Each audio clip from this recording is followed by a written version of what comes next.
நான் பதிவிட்டு வரும் வீடியோக்களை தொடர்ந்து பார்த்து வரும் மாணவ செல்வங்களுக்கு என் அன்பு வணக்கங்கள். முதல் வீடியோ அதாவது நம்ம தொடர்ந்து வீடியோ போட்டுகிட்டே வந்தோம். நடுவில் கொஞ்சம் வீடியோ போட முடியாமல் ஆயிடுச்சு. ஆனால் இனி நம்ம தொடர்ந்து வீடியோக்கள் மூலமாக உங்களை சந்திப்பதில் நான் பெருமகிழ்வு அடைகிறேன். இப்போ நாம் இந்த வீடியோவில் ரொம்ப முக்கியமாக பார்க்க வேண்டியது 2 மதிப்பெண்ணுக்குரிய கட்டாயமாக எழுத வேண்டிய வினா. அதாவது மனப்பாட பகுதி மொத்தம் 5 மதிப்பெண். அதில் 2 மதிப்பெண் திருக்குறள் கொடுப்பாங்க. அந்த திருக்குறளில் மொத்தமாக உங்களுக்கு முதல் பருவத்தில் ஒரு 5ம் அடுத்த பிரிவில் ஒரு 5மா மொத்தம் 10 திருக்குறள் இருக்கும். இந்த 10 திருக்குறளையும் பிழை இல்லாமல் எழுதினோன்னா கண்டிப்பாக நமக்கு 2 மதிப்பெண். இப்போ நம்ம அது எந்த இடத்துல வரும் அப்படின்னா வினாத்தாளில் பகுதி 2ன்னு இருக்கும், பிரிவு 1ல் வினா எண் 21ல் கேட்பாங்க. இதை கட்டாயம் எழுதணும். அதுக்கு தான் நான் ரொம்ப முக்கியம்னு போட்டிருக்கேன். இந்த வினாத்தாளில் இந்த வினாவை மட்டும் நம்ம வேண்டான்னு ஒதுக்கக்கூடாது. இது ரொம்ப ரொம்ப எளிமையான ஒன்று. எப்படி இதை நாம் மனப்பாடம் பண்ணலாம், நான் மனப்பாடம் பண்ணி இதை எப்படி நான் வேகமாக எழுத முடியும், சிறப்பாக எழுத முடியும், 2 மதிப்பெண் பெற முடியும் அப்படின்னு நீங்கள் கேட்குறீங்க. கண்டிப்பாக பெற முடியும். எப்படின்னு மட்டும் கவனமாக கவனிச்சுக்கோங்க. இப்போ முதல் திருக்குறள் எடுத்துக்குவோம். எப்பொருள் எத்தன்மை தாயினும் அப்பொருள் மெய்ப்பொருள் காண்பது அறிவு. படிக்கும்போது காண்பது அறிவுன்னு படிக்கணும், எழுதும்போது காண்பது அறிவு. ஏன் அப்படிங்கிறதுக்கு நான் விளக்கம் தரேன். முதல்ல இந்த திருக்குறளுடைய பொருளை நாம் தெரிஞ்சுக்கிட்டோன்னா அதை வச்சு நாம் இதை மனப்பாடம் பண்ணுறது எளிமையாக இருக்கும். என்ன சொல்கிறாங்க? எந்த பொருளை எந்த இயல்பினதாக இருந்தாலும் அந்த பொருளோட உண்மையான பொருளை காண்பது தான் அறிவு அப்படின்னு திருவள்ளுவர் சொல்கிறாரு. சரி, இப்போ நம்ம இந்த பொருள் என்னான்னு தெரிஞ்சிடுச்சு. இப்போ இதை எப்படி நாம் மனப்பாடம் பண்ணலாம்? ஒரு திருக்குறள் எடுத்தால் மொத்தம் 7 சீர் இருக்குன்னு நமக்கு தெரியும். முதல் வரியில் 4 சீர் எழுதணும், அடுத்த வரியில் 3 சீர் எழுதணும். வரி மட்டும் மாறக்கூடாது. அதே மாதிரி வரி 2 வரியாக இருக்கணும். இந்த சீர் இதை தூக்கி இங்கே 5 சீராகவும் இங்கே 2 சீராகவும் எழுதக்கூடாது. முதல் வரியில் 4 சீர், அடுத்த வரியில் 3 சீர்.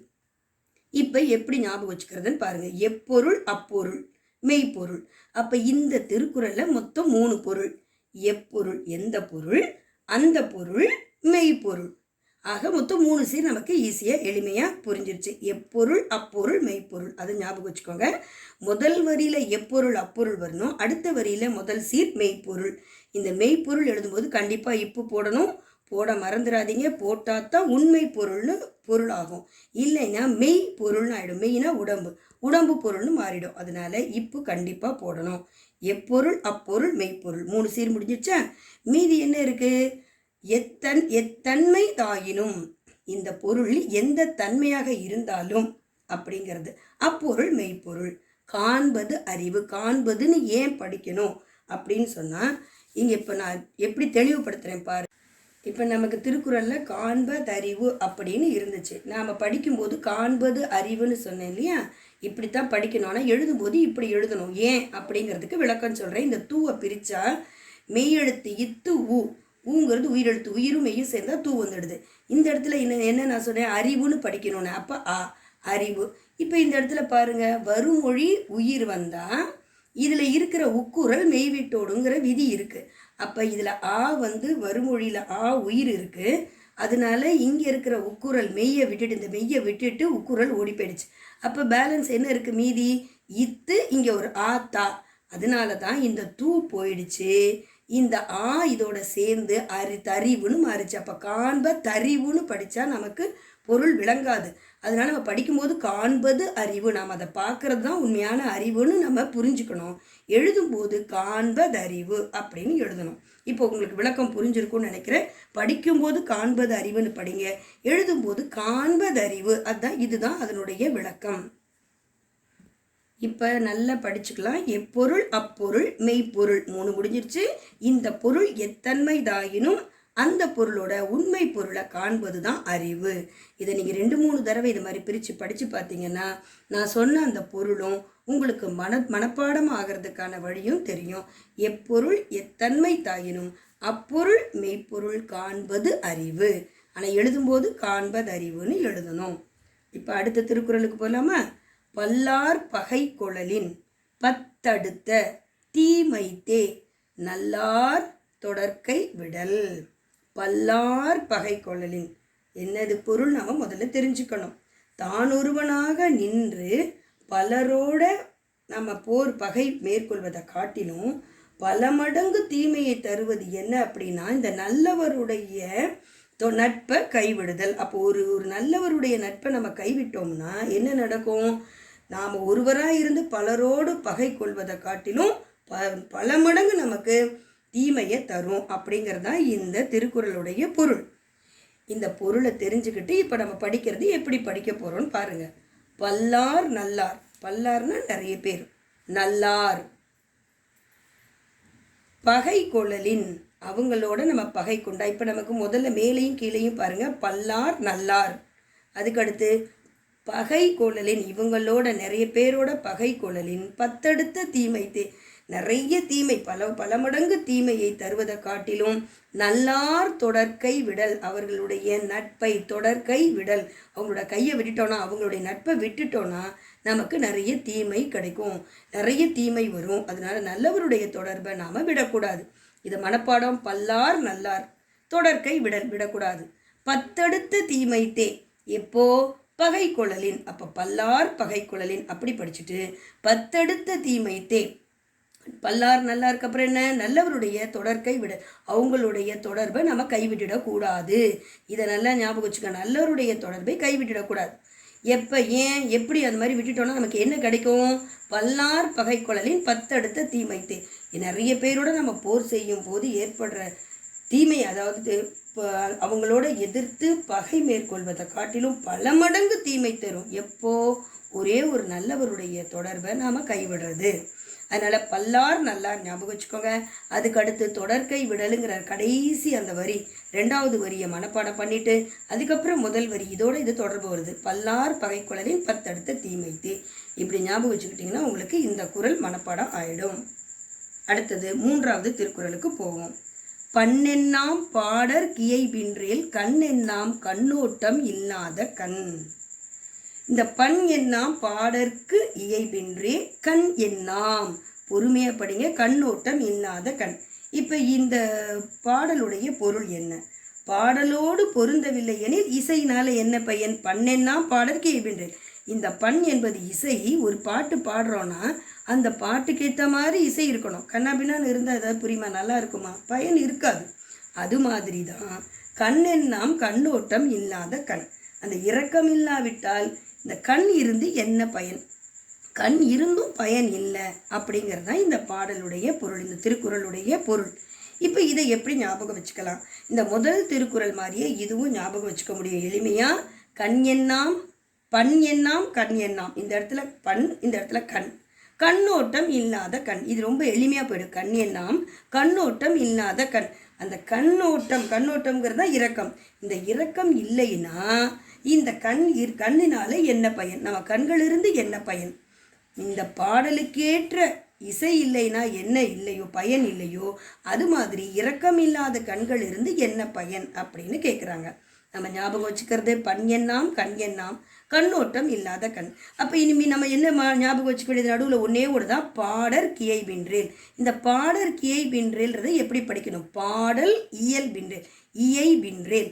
இதையும் இதே மாதிரி தான் நான் முதல்ல சொன்னேன் இல்லையா, எப்படி பிரித்து படிக்கணும்னு. அது மாதிரி பாடர் கியைபின்றேல், பாடற்கு இயைபு இன்றேல்னு அர்த்தம்.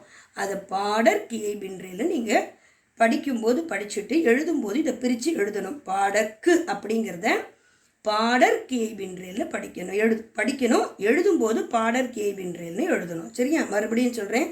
பண்ணெண்ணாம் கண்ணெண்ணாம் கண்ணோட்டம் இல்லாத கண். இதை முதல்ல எழுதிருங்க. கண்ணோட்டம் இல்லாத கண் மனப்பாடம் பண்ணிடுங்க. நமக்கு அதுக்கு அடுத்து என்ன? கண்ணோட்டம்னா இரக்கம் இல்லாத கண்களால் என்ன பயன்? இதுக்கு எதை கம்பேர் பண்ணுறாரு திருவள்ளுவர்? பண்ணெண்ணாம் பாடற்கு இயைபின்றேல். ஒரு பாடலுக்கு எப்படி இசை முக்கியமோ அது மாதிரி தான் இரக்கம் என்பது நம்முடைய கண்களுக்கு மிக மிக முக்கியம். அந்த இரக்கம் இல்லாத கண்களால் பயன் இல்லைன்னு சொல்கிறாரு. ஞாபகம் வச்சுக்க வேண்டியது மறுபடியும் சொல்கிறேன். பண்ணெண்ணாம் கண்ணெண்ணாம் கண்ணோட்டம் இல்லாத கண். இந்த நடுவில் இருக்கிறத மட்டும் ஞாபகம் வச்சுக்கோங்க. பாடர் கியைபின்றேல். இதை எப்படி பிரித்து பார்க்கணும்னு நான் இப்போ சொல்கிறேன். படிக்கும்போது என்ன சொன்னேன்? பாடற்கு இயைபின்றேல்னு படிக்கணும்னு. இப்படித்தான் படிக்கணும். எழுதும்போது இப்படி எழுதணும். ஏன் இப்படி வந்ததுன்னா, இந்த கூ இருக்கு இல்லையா, இந்த கூவை எப்படி பிரிக்கணும்? இக்கு கூட்டல் ஊ. இங்கே வருமொழியில் என்ன இருக்குது? இயை பின்றேல் படிக்கணும்னு சொன்னேன் இல்லையா, அப்போ இது உயிரெழுத்து. அப்போ உயிரெழுத்து வருமொழியாக இருந்து இங்கே ஊ இருந்தால் இந்த உக்குரல் மெய் விட்டு ஓடிட்டு இந்த மெய்யை விட்டுட்டு இது போயிடும். அப்போ மீதி என்ன இருக்குது? இங்கே இக்கு கூட்டல் ஈ இருக்குது. அப்போ இக்கு கூட்டல் ஈ சேர்ந்தால் கீ ஆகிடும். அதனால தான் அங்கே எப்படி எழுதியிருக்காங்க அப்படின்னா, சீரு பாடர், இந்த கூவை தான் இப்படி பிரிச்சுட்டோம் இல்லையா, இந்த ஈ இங்கே வந்து சேர்ந்துடுச்சு. அப்போ மீதி என்ன இருக்குது? கீ ஆகிடுச்சு. இது இந்த ஈங்கிறது கீ ஆயிடுச்சு. அப்போ பாடர் கியை பின்றேல் அப்படின்னு வரணும். இது இப்போ உங்களுக்கு நல்ல ஞாபகம் இருக்கும்னு நினைக்கிறேன். கண்ணெண்ணாம் பண்ணெண்ணாம் கண்ணெண்ணாம் ஞாபகம் வந்துடும். இந்த நடுவில் இருக்கிறது பாடர் கியை பின்றேல். இப்போ உங்களுக்கு மறந்து போகாது. அதுதான் இப்போ நம்ம சொல்கிறோம். பண்ணெண்ணாம் கண்ணெண்ணாம் கண்ணோட்டம் இல்லாத கண். இப்போ நான் எப்படி பிரித்து காமிச்சேன்? இப்போ உங்களுக்கு அதை பிரித்தது உங்களோட மைண்டில் எப்போவுமே இருந்துகிட்டே இருந்துச்சுன்னா, ஆமாம் அவங்க பிரித்து காமிச்சாங்க இல்லையா ஆசிரியர், நாம் இப்படி தான் பண்ணணும்னு உங்களுக்கு கவனம் வந்துடும். பாடர் கியை பின்றேல், பண்ணெண்ணாம் கண்ணெண்ணாம் கண்ணோட்டம் இல்லாத கண். இந்த பண் எதுக்கு தேவை? பாடருக்கு இயை பின்றேல், பாடலுக்கு பண் தேவை. அது மாதிரி தான் கண் என்றால் இரக்க குணம் தேவை அப்படின்னு சொல்கிறேன். அருமை உடைத்தென்ற சாவாமை வேண்டும். இந்த ராவை இந்த சீரோட சேர்த்து படிக்கணும். படிக்கும்போது இந்த ரா வரைக்கும் இதோட சேர்த்துக்கணும். அருமை உடைத்தென்ற சாவாமை வேண்டும், பெருமை முயற்சி தரும் அப்படின்னு படிக்கணும். இந்த திருக்குறளுடைய பொருளை பார்ப்போமா? ஒரு செயலை முடிக்கிறது அப்படிங்கிறதுக்கு இயலாது, இந்த செயலை என்னால் செய்யவே முடியாது அப்படின்னு நம்ம சோர்வு அடைஞ்சிட்டோம் அப்படின்னா நமக்கு ரொம்ப இழப்பு தான் அதிகம். அந்த மாதிரி சோர்வு அடையாது இருக்க வேண்டும். அப்படி அது மாதிரி இருக்கணும் அப்படின்னா நம்ம என்ன செய்யணும்? முயற்சி பண்ணிகிட்டே இருக்கணும். அப்படி அந்த முயற்சி பண்ணும்போது அந்த செயல் நமக்கு முடிஞ்சிடும், சிறப்பாக முடியும், பெருமை நமக்கு அதனால கிடைக்கும். ஒன்றும் இல்லை, இப்போ நம்ம இதை படிக்கவே முடியாது, நம்ம அப்படியே உட்காந்துருந்தா நமக்கு மனப்பாடம் ஆகுமா? எப்படி படிக்கணும் அப்படின்னு முயற்சி பண்ணணும். அப்போ அந்த முயற்சி பண்ணும்போது நமக்கு என்ன கிடைக்கும்? இந்த 2 மதிப்பெண் கிடைக்கும். அதனால நமக்கு மதிப்பெண் அதிகமாகும். அதனால அருமை உடைத்தென்ற சாவாமை வேண்டும். நம்ம இந்த செயலை முடிக்கவே முடியாதோ அப்படின்னு நாம் சோர்ந்து இல்லாமல் முயற்சி செஞ்சு அந்த செயலை முடிக்கும்போது நமக்கு பெருமை வரும். இதுதான் இந்த திருக்குறளுடைய பொருள். இப்போ இந்த திருக்குறளை எப்படி நம்ம ஞாபகம் வச்சுக்க போகிறோம்?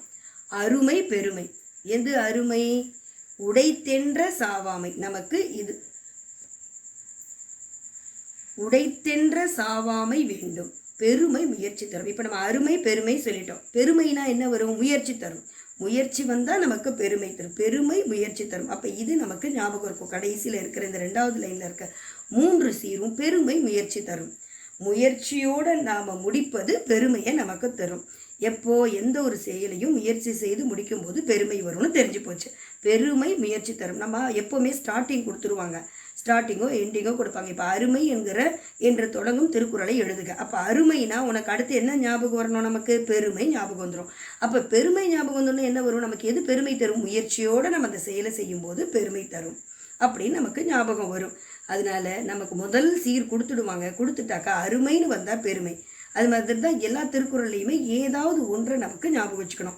நான் இந்த இடத்துல ஒன்றே மட்டும் உங்களுக்கு சொல்ல விரும்புகிறேன். என்னென்னா, இப்போ நமக்கு ஹிஸ்ட்ரி ஜாகிரஃபிலாம் படிக்கும்போது உங்கள் ஆசிரியர் சொல்லுவாங்க, ஒரே ஒரு வினாவை படிச்சிங்கன்னா நம்ம தமிழ்லையும் அப்படி தான் நம்ம படிப்போம். இதை நான் உங்களுக்கு ஒரு எக்ஸாம்பிளுக்காக சொல்கிறேன். இப்போ நாம் சொல்லுவோம், நம்முடைய நாட்டில் மிக நீளமாக ஓடக்கூடிய நதி என்ன? பிக் ரிவர்ஸ், அதாவது மிகப்பெரிய ரிவர் என்ன அப்படின்னு கேள்வி கேட்பாங்க. பிக் ரிவர்ஸ் என்னென்ன அப்படின்னு கேட்பாங்க. அப்போ what are the big rivers in இந்தியான்னு கேட்டாக்க அதுக்கு ஆன்சர் அந்த கேள்வியிலேயே நம்ம தேர்ந்தெடுத்துக்கணும். இப்போ பாருங்கள், பிக் அப்படிங்கிறது தான் ஆன்சர். பிக்கில் என்ன வரும்னா பிஐஜி. அந்த பிக்லோடைய அது ஷார்ட் ஃபார்ம்னு வச்சுக்கோங்க. அதனோட அப்ரிவேஷன் என்ன? பினா பி ஃபார் பிரம்மபுத்திரா, இண்டஸ், அப்புறம் ஜி ஃபார் கேஞ்சஸ். அப்போ பிரம்மபுத்திரா, இண்டஸ், கேஞ்சஸ், இதுதான் அதனுடைய விடை. அதனால அதை பிக்குன்னு நம்ம ஞாபகம் வச்சுக்கிறோம். அது மாதிரி தான் இங்கேயும் நம்ம ஞாபகம் வச்சுக்க வேண்டியது. ஒரு வினா எடுத்தோன்னா அந்த வினாவிலேயே விடை இருக்கும். அந்த விடை இருக்கிற மாதிரி நாம் அதை ஞாபகம் வச்சுக்கிட்டோன்னா என்றைக்குமே மறக்காது. அது மாதிரி தான் இங்கேயும் பாருங்கள், இது ஸ்டார்டிங் இல்லையா, நம்ம சொன்ன இதுதான் தொடக்கம். அப்போ அருமை பெருமை ஞாபகம் வச்சுக்கணும். பெருமைனா முயற்சி தரும்னு சொல்லிட்டோம். சரி, அருமை உடைத்தே என்ற சாவாமை வேண்டும். சாவாமைனா என்ன? சோர்வடையாமல் இருக்கணும். சோர்வடையாமல் இருந்தால் தான் அந்த வேலையை நாம் முயற்சியோடு செஞ்சு முடிக்க முடியும். அப்போ நமக்கு பெருமை வரும். இதை படிக்கும்போது மட்டும் தென்ற ராவை இதோட சேர்த்துக்கோங்க. எழுதும்போது அடுத்த சீரோட கொண்டு போயிடுங்க. அருமை பெருமை முயற்சி தரும். இதை முடிச்சுட்டு அதுக்கடுத்து முதல் வரியில அருமை உடை தென்ற சாவாமை வேண்டும். இப்படி ஞாபகம் வச்சு படிங்க. கண்டிப்பாக இந்த திருக்குறளை நாம் எளிமையாக நம்முடைய மனதில் உள்வாங்கிக்க முடியும். இப்போ அடுத்த திருக்குறளுக்கு போகலாமா? 5வது திருக்குறள் பார்த்தீங்கன்னா மிக எளிமையான திருக்குறள். இது 5, 6ஆம் வகுப்பிலே நம்ம படிச்சிருப்போம். அதனால் உங்களுக்கு ஏற்கனவே தெரிஞ்சிருக்கும்னு நினைக்கிறேன். இப்போ இந்த திருக்குறளை பார்ப்போம். முயற்சி திருவினையாக்கும், முயற்சின்மை இன்மை புகுத்திவிடும். இதனுடைய பொருள் என்ன? முயற்சி செஞ்சால் ஒருவருக்கு செல்வம் பெருகும். முயற்சி இல்லைன்னா என்ன இருக்கும்? அவருக்கு வறுமை தான் வந்து சேரும். ரொம்ப சிம்பிள். முயற்சி திருவினையாக்கும். திருவினைனா செல்வம். நம்ம முயற்சி செய்து ஒரு வேலையை செஞ்சுட்டே இருந்தோம்னா அதனால நமக்கு பலன் அதிகம். முயற்சியே செய்யாமல் உட்கார்ந்துருந்தோன்னா என்ன கிடைக்கும்? சோர்ந்தே இருந்தோன்னா வறுமை தான் வந்து சேரும். இது முயற்சி முயற்றின்மை, முயற்சி முயற்றின்மை. இப்போ 2 நமக்கு, ஒன்று பாசிட்டிவ் ஒன்று நெகட்டிவ். இப்போ நெகட்டிவ் முயற்றின்மை இருந்தால் என்ன வரும்? இன்மை புகுத்தி விடும், வறுமை வந்துவிடும். சரி, முயற்சி இருந்தால் என்ன வரும்? செல்வம் திருவினை ஆக்கும். அதில் செல்வங்கள் பெருகிட்டே போகும். நம்ம செயல் செய்ய செய்ய பெருகும். பெருக பெருக செல்வம் நமக்கு பெருகும் அப்படின்னு சொல்கிறார். அப்போ இது மிக எளிமையாக நமக்கு ஞாபகம் வச்சுக்க வேண்டியது முயற்சி முயற்றின்மை. ஒரு வரியில் முதல் சீரும் கடைசி சீரும் முயற்சி முயற்றின்மை. முயற்றின்மைனால என்ன கிடைக்கும்? இன்மை புகுத்தி விடும். முயற்சி செய்தால் என்ன கிடைக்கும்? திருவினை ஆக்கும். அவ்வளவுதான். இப்படி ஞாபகம் வச்சு படிங்க. முயற்சி திருவினையாக்கும், முயற்றின்மை இன்மை புகுத்திவிடும். 6வது திருக்குறள். மொத்தம் நம்ம 10 திருக்குறள்னு சொன்னோம், 5 முடிச்சிருக்கோம். இப்போ 6வது திருக்குறள். செயற்கை அறிந்த கிடைத்தும் உலகத்து இயற்கை அறிந்து செயல். செயற்கையா நூலில், அதாவது நம்ம புஸ்தகத்தில் என்னெல்லாம் படிக்கிறோமோ அது பிரகாரம் நாம் செய்திருந்தா கூட, அந்த வழிமுறைகளை, ஒரு செயலை செய்வதற்கான வழிமுறைகளை தெரிஞ்சிருந்தா கூட, உலகத்து இயற்கை அறிந்து செயல், உலகத்தில் நடைமுறைகளில் எப்படி இருக்கோ அதை அறிந்து அந்த செயலை செய்யணும்னு சொல்கிறாரு திருவள்ளுவர். இப்போ இதனுடைய பொருளை நாம் தெரிஞ்சுக்கிட்டோம். செயற்கை அறிந்த கிடைத்தும், செயற்கையாக நூல் வழியாக நாம் இந்த செயலை இப்படித்தான் செய்யணும்னு தெரிஞ்சிருந்தாலும் கூட, உலகத்து இயற்கை அறிந்து செயல், நடைமுறைகளுக்கு ஏற்ற மாதிரி, உலகத்தில் இருக்கிற நடைமுறைகளுக்கு ஏற்ற மாதிரி தெரிஞ்சு அந்த செயலை செய்யணும். சரி, இப்போ இதனுடைய பொருள் தெரிஞ்சுக்கிட்டோம். இதை எப்படி மனப்பாடம் பண்ணலாம்? இப்போ செயற்கை தியற்கைன்னு படிக்கூடாது, இது இயற்கை. செயற்கைனா என்ன? ஆர்டிஃபிஷியல். அதுக்கு ஆப்போசிட் என்ன? இயற்கை, அதாவது நேச்சுரலாக இருக்கிறது. அப்போ செயற்கைன்னு வந்தால் அதற்கு இயற்கை. அடுத்த வரியில் இயற்கை. இங்கே பாருங்கள், அடுத்தது இதில் அறிந்த அறிந்து. அப்போ இந்த 4 சீரும் நமக்கு ஞாபகம் வந்துடுச்சு. செயற்கை அறிந்த அப்படி ஞாபகம் வச்சுக்கலாம். இயற்கை அறிந்து, செயற்கை அறிந்த இயற்கை அறிந்து. சரி, செயற்கை அறிந்த கிடைத்தும் உலகத்து இயற்கை அறிந்து செயல். ஸோ இந்த 4 நமக்கு தெரிஞ்சுக்கிட்டோம்னா அடுத்து இருக்கிற 3 தான். இந்த அறிந்த கிடைத்தும் தெரிந்திருந்தாலும் உலகத்து இயற்கை அறிந்து செயல் அப்படின்னு நாம் ஞாபகம் வச்சுக்கணும். எப்படின்னா, செயற்கைன்னு வரும்போது அடுத்து நமக்கு ஞாபகம் வர வேண்டியது இயற்கை.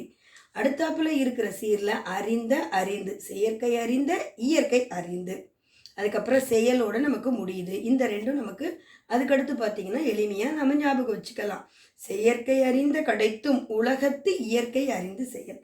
சரி, இங்கே நீங்கள் தியற்கைன்னு இருக்கிறது இயற்கைன்னு ஏன் சொல்கிறீங்க? இயற்கைன்னு தான் படிக்கணும், அப்போ தான் நமக்கு பொருள் விளங்கும். இது ஏன் இப்படி உலகத்தியற்கைன்னு வந்தது அப்படிங்கிறத நம்ம இப்போ பார்க்க போகிறோம். அது நான் சொல்லும்போது உங்களுக்கு நல்லாவே புரிஞ்சிரும்னு நினைக்கிறேன்.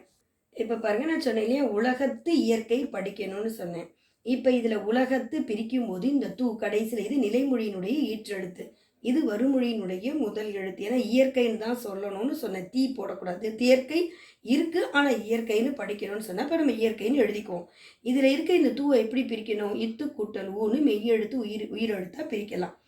இப்போ இங்கே என்ன இருக்குது? வருமொழியினுடைய முதல் எழுத்தும் உயிரெழுத்து.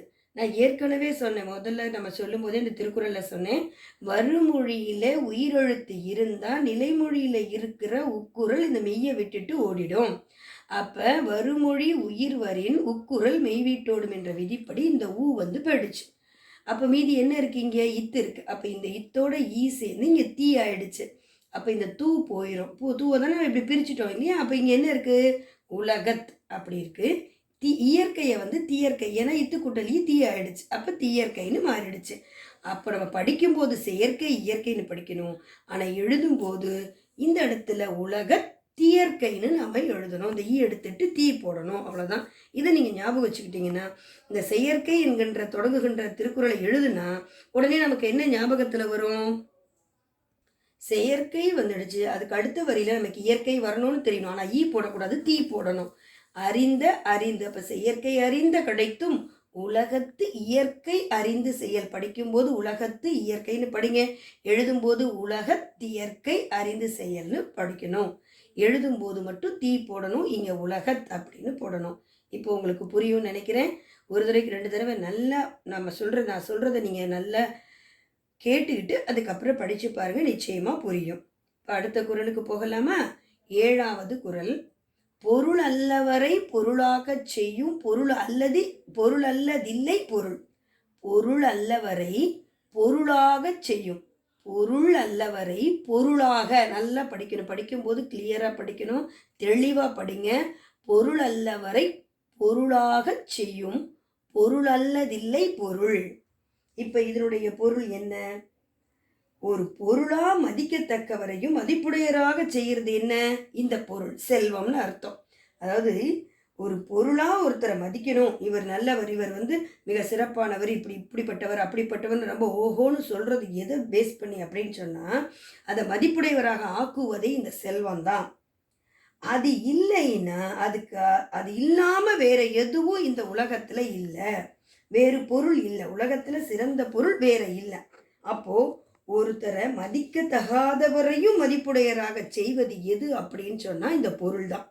அதை தவிர வேறு எதுவும் இல்லை அப்படின்னு சொல்றாரு திருவள்ளுவர். அப்போ இந்த நம்ம எப்படி ஞாபகம் வச்சுக்கிறது அப்படின்னா, பொருள் அல்லவரை பொருள் அல்லதில்லை, பொருள் அல்லவரை பொருளாக செய்யும். ஒரு ஒண்ணுமே இல்லாத மதிக்கத்தகாதவர் கூட மதிக்க செய்யறது எதுனா பொருள். அது இல்லைன்னா அதுக்கு ஈடா வேற எதுவுமே கிடையாது. இப்போ நம்ம மனப்பாடம் பண்ணுறது எப்படின்னு பாருங்கள். நான் அதுக்கு எப்படி இதை வந்து பிரித்து நம்ம சொல்கிறோம் அப்படிங்கிறத நான் இந்த முதல்ல சொன்ன மாதிரியே இதுக்கும் நம்ம பிரித்து சொல்லணும். ஆனால் நம்ம மனப்பாடம் பண்ணுறது எப்படின்னா, பொருள் அல்லவரை பொருள் அல்லதில்லை, பொருள் அல்லவரை பொருள் அல்லதில்லை. அதுக்கடுத்து பாருங்கள், எல்லாமே பொருள் பொருள் பொருள் தான் வருது. இதில் வந்து முதல் சீரும் 3வது சீரு, அதுக்கடுத்து ஒன்றை விட்டுட்டு பாருங்கள், அதுக்கடுத்து பொருள், அப்புறம் ஒன்றை விட்டுட்டு பாருங்கள் பொருள். இதில் பார்த்தீங்கன்னா ஒன்று விட்டு ஒன்று இந்த பொருளே வருது. அப்போ ஆகக்கூடி நமக்கு 4 1 2 3 4 பொருள் வந்துடுது. அப்போ இதில் 4 சீர் பொருளே வந்துடுது, மீதி 3 சீர் தான் வேற. இப்போ பொருள் அல்லவரை, அப்போ பொருள் அல்லவரைன்றதை சேர்த்து எழுதும்போது பொருள் அல்லவரை பொருளாக செய்யும் பொருள் அல்லதில்லை பொருள். பொருள் பொருள் பொருள் பொருள் வந்துடுச்சா? இதில் அல்லவரை, இதில் பொருளாக, இதில் பொருள் அல்லதில்லை அப்படின்னு இருக்கு. சரி, இதை எப்படி நான் ஞாபகம் வச்சுக்கலாம்? இப்போ நமக்கு 4 பொருள் வருதுன்னு சொல்லிட்டு அந்த 4 பொருள் நீங்கள் ஞாபகம் வச்சுக்கோங்க. இது எப்படி நம்ம பிரிச்சிருக்கோம் அப்படிங்கிறத நான் இப்போ சொல்கிறேன். அதை நீங்கள் புரிஞ்சுக்கிட்டீங்கன்னா இதை மிக எளிமையாக நம்ம ஞாபகத்தில் வச்சுக்க முடியும். இப்போ நான் சொன்னேன் இல்லையா, பொருள் அல்லவரை, இதை எப்படி பண்ணலாம்? பொருள் கூட்டல் அல்லவரை. இதை பிரித்தா பொருள் கூட்டல் அல்லவரை, இந்த லாவை இல் கூட்டலான்னு பிரிச்சுட்டா இது தனி இது தனி வந்துடும்.